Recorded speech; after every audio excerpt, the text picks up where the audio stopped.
Have you ever left the stove on? Oh, be honest. You know you have. We all have. And the smoke fills up the kitchen. The smoke detector goes off. The dog starts barking. The phone is ringing, and there's pandemonium everywhere. How'd you like something to avert that? Well, there's a new invention called Fire Avert, and it plugs in to your stove, and it pairs with your smoke detector. And the moment the smoke detector goes off, it shuts off the heat source to the stove, gas or electric, and makes sure that it doesn't turn into a fire. We have a lot of things going on all the time, and a kitchen fire is not on the list of things that we need to be stressed out about. Let's take that off the table. And what about your loved one who's living alone? Or what about families with a special needs child who may accidentally leave aluminum foil on the plate, put it in the microwave, or a fork on the plate, and it starts smoking up? These are things that we can avert with Fire Avert. Fireavert. Go out there and look at it today. It was invented by a fireman who got tired of being called to homes and seeing all the damage that could have been avoided. And so he came up with a great idea that did this. And guess what? It's working. And hundreds of thousands of homes across the country are using Fire Avert. Let yours be one of them. Fireavert.com. Fireavert.com. Use the promo code caregiver and get an even greater discount than the already low price. It's a great gift to give to yourself, to a loved one, and to a caregiver you know. Fireavert.com. Promo code caregiver.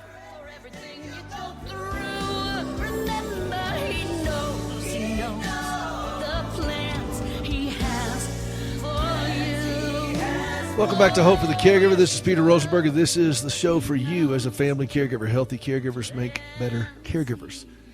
And we're working hard to help you find that path to healthiness for yourself. Not just physical healthiness, emotional healthiness, spiritual healthiness, financial healthiness, and professional healthiness, all of the above, so that you can live a calmer, healthier, and dare I say it, a more joyful life. And as always, I am with the man himself. He is delightful, lovely, and he is the butler.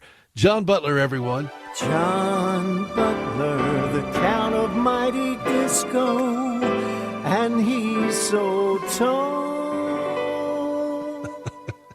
I really need you to email that file to me yesterday. Like, I cannot tell you the joy that is brought to me. Yeah, it's like so far.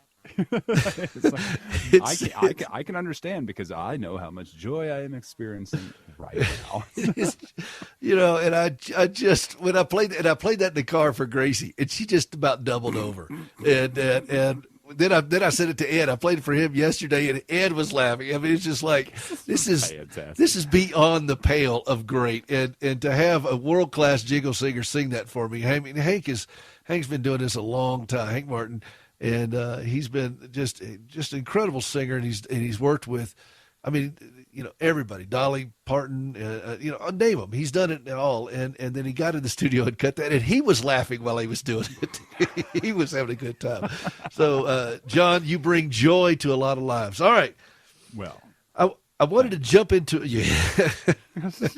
I wanted to jump into a topic rather serious, but I think we can handle this without us going into a dark place.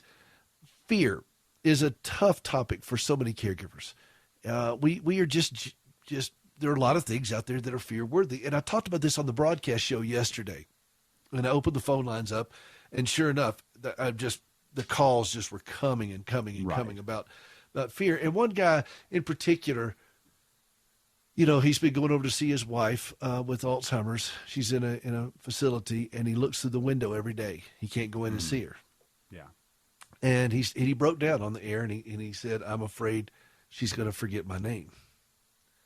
And she if with Alzheimer's, she most likely will, unless she passes away before it completely takes control of her. And these are heartbreaking fears, but we also have a lot of other fears that are not necessarily founded in reality, but they feel real to us. And so I wanted just to get your thoughts on fear. Just jump in. Yeah, the thing you mentioned there, I wasn't going to go in this direction, but that's kind of the fun of all this. But the emotions we experience, the emotion of fear, the fearfulness that we're experiencing is not fake. It doesn't matter if the fear is logical or reasonable at all. those feelings are still real. Even if it's, something we've just made up, or we're overthinking something.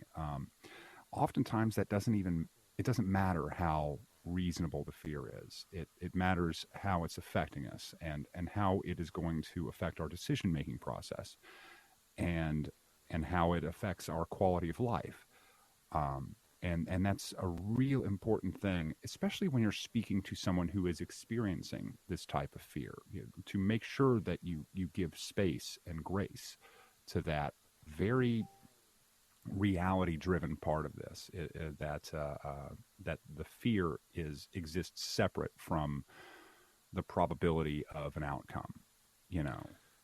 I want to go back to something you said. It affects our decision-making process. One of the issues for me as a caregiver now for these many decades, and is that I've allowed fear to enter into my decision-making process on pretty much every level. And so when I set out to do the show, and I've talked about the fear, obligation, and guilt, the fog of caregivers. This is what paralyzes us and causes us to get hurt. What I thought was, I went back to that old axiom, knowledge is power. Mm-hmm. And the more educated we become about these issues, the less gripping the fear is over us. And so, like when I had on, you remember a couple of weeks ago when I had on Dr. Shannon Surrey from Vanderbilt with talking about cancer and talking about chemo and so forth. Okay, now we've talked about it. We're not going in cold to this situation. We just finished a situation talking about elder law. It's a nebulous thing. We don't know much about it. We feel inadequate, and anytime we feel inadequate, we often feel fearful as a close second to that inadequacy. Yeah. And so the more I bring in these specialists that talk about these issues, I think the better chance we have as caregivers to make better decisions, because we're taking away that stigma. And so go ahead, give me some of those quotes, because I know you come up with beautiful quotes. Well, this is from one of the smartest people that probably ever walked the planet, Mary Curie. Thank you for that. Thank you. I'm sorry. I thought Harry Carey. Yeah. No, Mary Curie. I thought you said Harry Carey. No. Marie Curie. All right, guys. But this is from her. Nothing in life is to be feared. It is only to be understood. Now is the time to understand more so that we may fear less. And I really like that. And now there are some real things. Now, she probably should have been at least a little more cautious with radium. But, you think? Yeah, but she was the first one to mess with it. So there was no precedent. Right, but she did all that and learned so much about it that we can be a little less fearful about radioactivity and this very damaging thing. But the only reason we can be less fearful of it is because she was interested in understanding more than fear. And I really like that. And let's see, there was one more that really works with this, and it was from Ralph Waldo Emerson. I know you like him a lot. Yeah, I do. Isn't it weird that as I get older, because when I was in school, I didn't care much for it, but as I get older, I've come to value poetry so much more. And isn't that kind of weird? So. Well, I mean, I think that's one of those parts of just becoming a more mature individual that we can look to. Said no one ever about me. Yes, said no one ever about you. Yes. This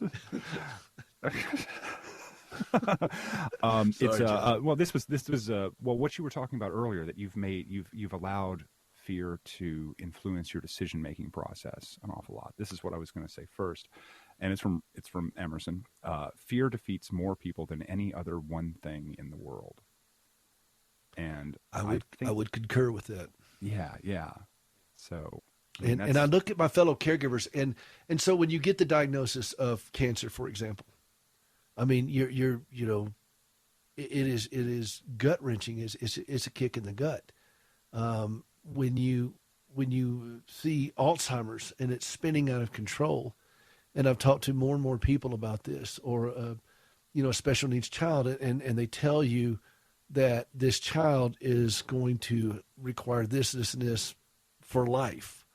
And all of a sudden, and I've talked to parents about this, that, with they're never going to walk that little girl down the aisle. He's never going to play baseball, that kind of stuff. Yeah. And their whole life just kind of comes crashing down. What are we going to do? How are we going to do this? All that kind of stuff.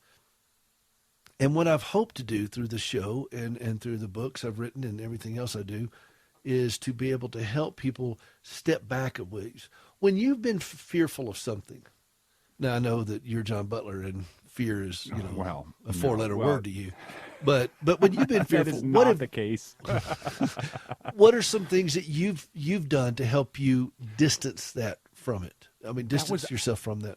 I was hoping that you would get to this, or just ask a question along those lines, or I was going to try to bring this up too. Like, how do we get through fear? How do we, we talk about fear being this thing that may or may not, fear in the short term can be very, very useful. I fear getting hit by the bus, so I'm going to step out of the way, sort of thing.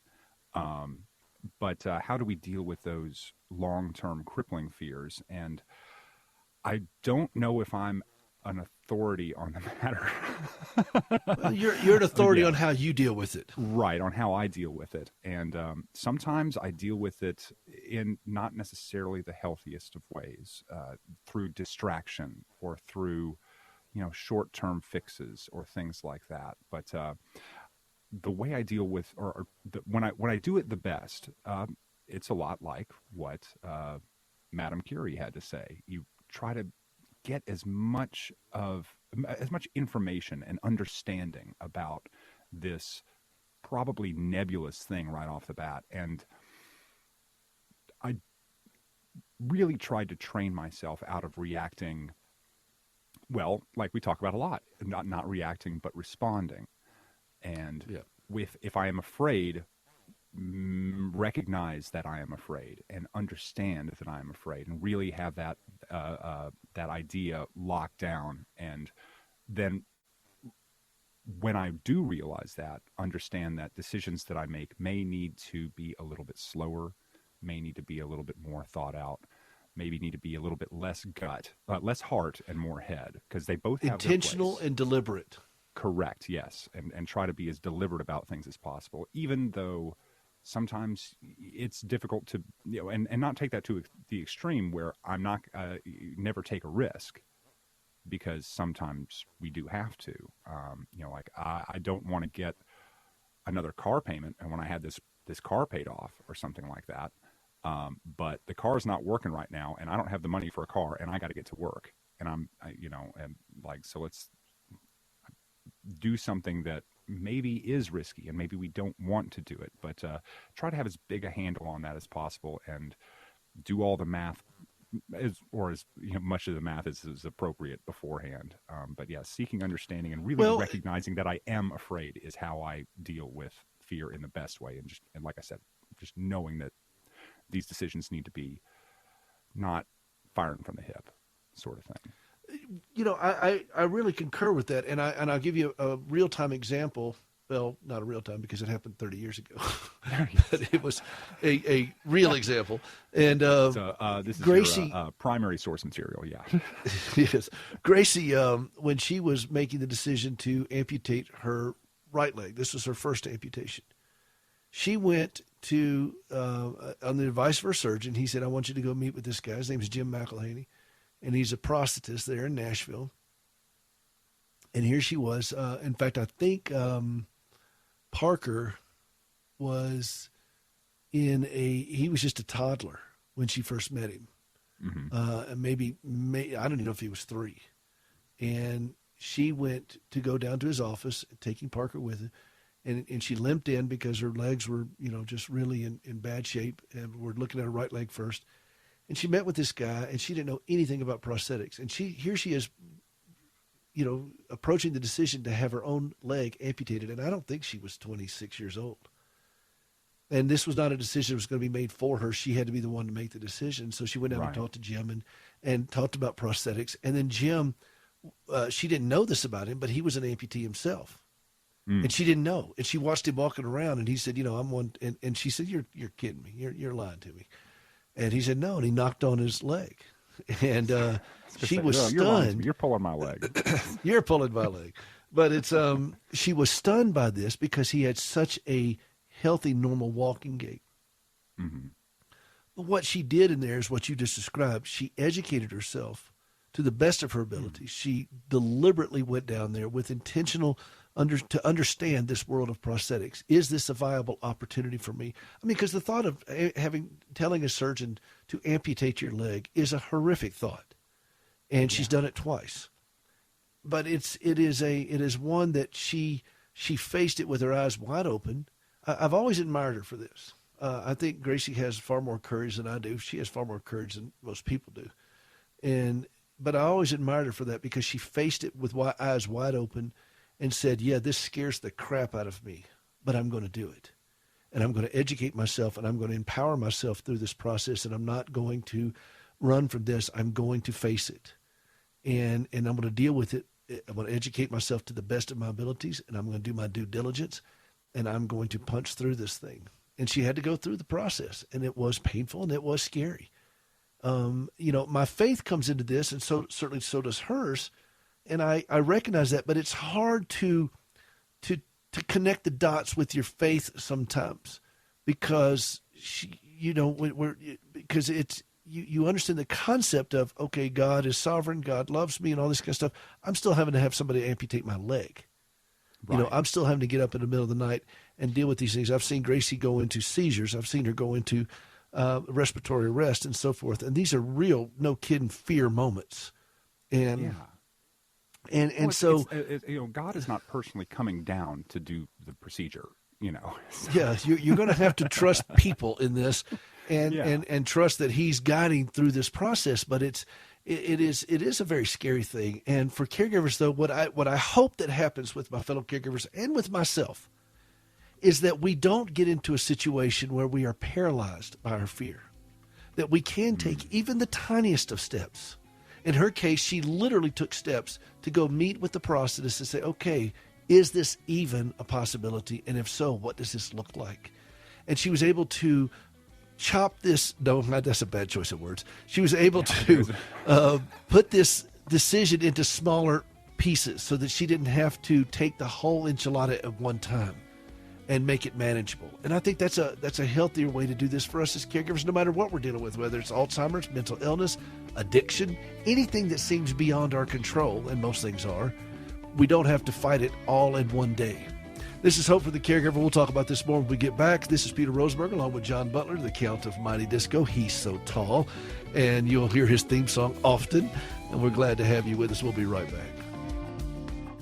Have you ever struggled to trust God when lousy things happen to you? I'm Gracie Rosenberger, and in 1983, I experienced a horrific car accident leading to 80 surgeries and both legs amputated. I questioned why God allowed something so brutal to happen to me, but over time, my questions changed, and I discovered courage to trust God. That understanding, along with an appreciation for quality prosthetic limbs, led me to establish Standing with Hope. For more than a dozen years, we've been working with the government of Ghana and West Africa, equipping and training local workers to build and maintain quality prosthetic limbs for their own people. On a regular basis, we purchase and ship equipment and supplies, and with the help of inmates in a Tennessee prison, we also recycle parts from donated limbs. All of this is to point others to Christ, the source of my hope and strength. Please visit standingwithhope.com to learn more and participate in lifting others up. That's standingwithhope.com. I'm Gracie, and I am Standing with Hope.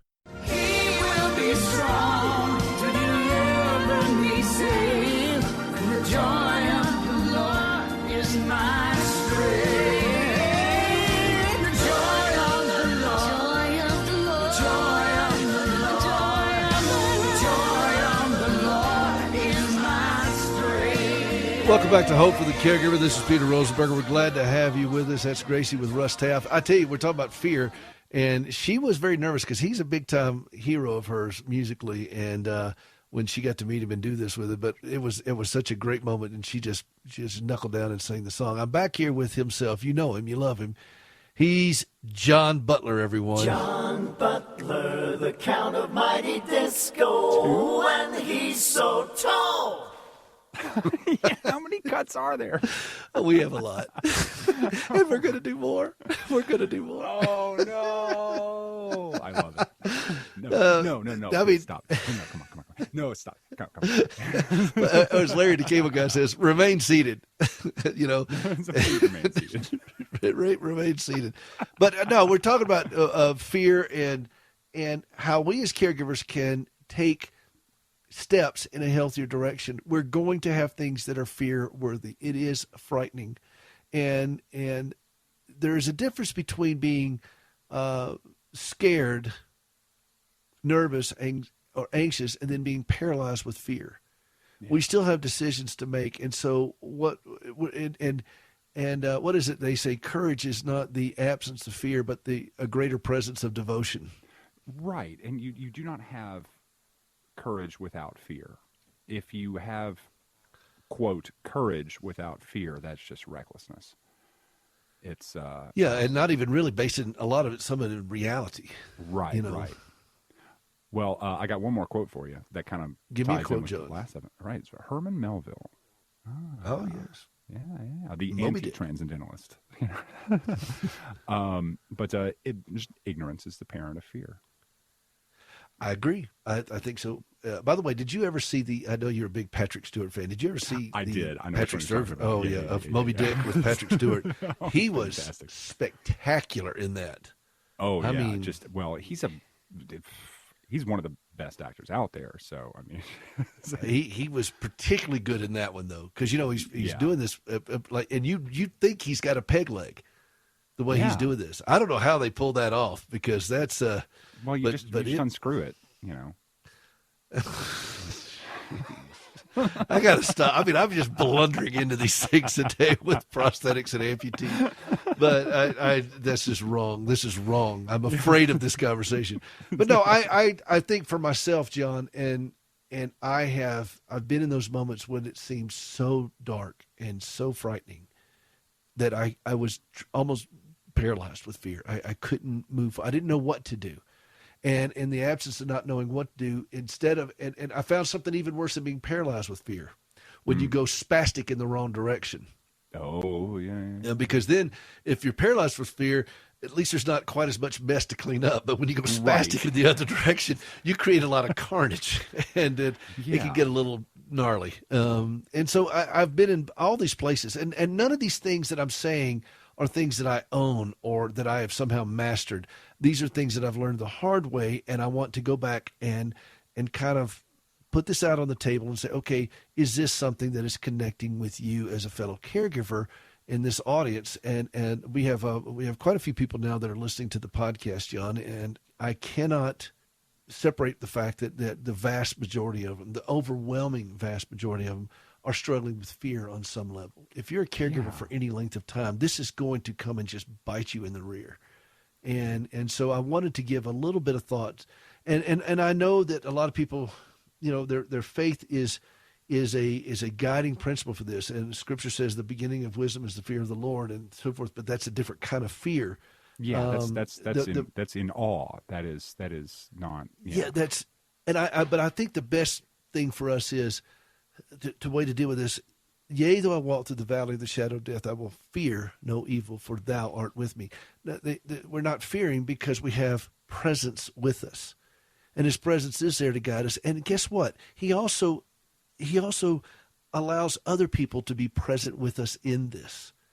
And I think that isolation, for me, I think isolation is the breeding ground for so many of our fears. We go into these dark, lonely, by ourselves places, and then our minds just go, it's like we just turn the keys to take it, and our minds will just go into all kinds of different scenarios. Many of them will never happen. I think it was Voltaire who may have said, no, don't quote me on that. It was somebody important, John, John Candy or somebody, I don't know, somebody important. Yeah. But it said that, I had many terrible things in my life. Most of them didn't happen, kind of thing. And I think we do live in the wreckage of our future. Sometimes we play out these scenarios where these horrific events are going to happen. And in the process, we miss the beautiful things that are available to us right here and right now in this moment. For us as caregivers, I cannot stress the absolute imperative need to live in the moment. Doesn't mean we don't plan for the future, prepare. Like we just had in the earlier blocks, we had elder law. We're planning for the future to deal with our estate and so forth and family members. But we don't have to live in that place.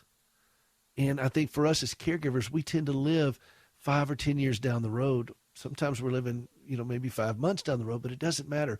Let's live right now. For me, that's been the way I've dealt with it. I've had to learn to deal with it. It doesn't come natural to me. It's something I have to mentally discipline. I'm going to live in the moment. I know that this is a problem, and I'm going to have to face it. But I'm going to live here, right now, in this place, and enjoy this moment, and see the beauty and the joy and the peace that is available to me right now. And I will work towards this, but I'm not going to spaz out about it. I don't get that right every time, but I get it right more than I used to. That's progress is Progress, perfection. not progress. Rather than, and I think we see, okay, I'm going to face all these things. No, I don't have to do that. I can't fight every battle on every front. And I think one of the things for me that has helped me as a caregiver is realizing that there are a lot of fights that I just don't have to go to. I just don't have to participate in. And I heard a great quote the other day, John. Social media, cough. Yes, stay out. Social media, and that one embroils me in a lot of them. And but I try to avoid. Oh, it's insidious. But we need to do a whole show on that. Yeah, we probably do. But I heard a great quote the other day that a man's wealth is determined by how inexpensive his pleasures are. Oh, and it was and I think that sometimes we think we have to have all these exotic things to bring us pleasure, but if you draw great pleasure from something so simple as a nap, a bowl of soup, a flower, the comfort of a dog, I'm not going to say a cat.